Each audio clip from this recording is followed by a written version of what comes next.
Now we're going to be doing some demonstrations of using the 3D energy gun for spinal percussion therapy.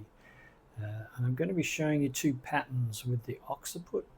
So of course, all of these videos, as I've said before, they're not offering you medical advice. There's no diagnosis being offered.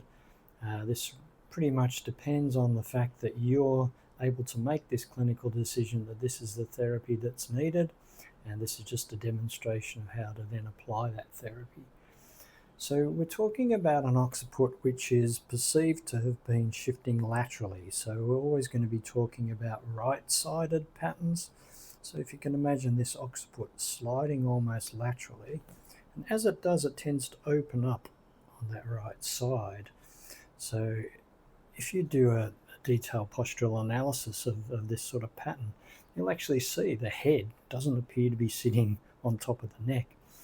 So because of that pattern, we're going to be using lateral to medial force with our gun, and we're going to be using clockwise torque to try and reduce that superiority on that side.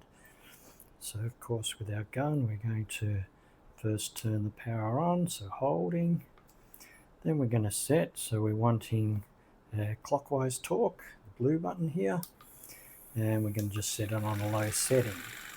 So as I said before, we're coming in with a lateral to medial. So you're finding your contact point, and it's up to you as to specifically which point you are going to use as a contact on the occiput, and you're just holding that force there for as long as you feel it needs to be. Now with all of these videos, I also want to show you some variations. The second variation is what I call circle the sub. So sub is short for the chiropractic subluxation.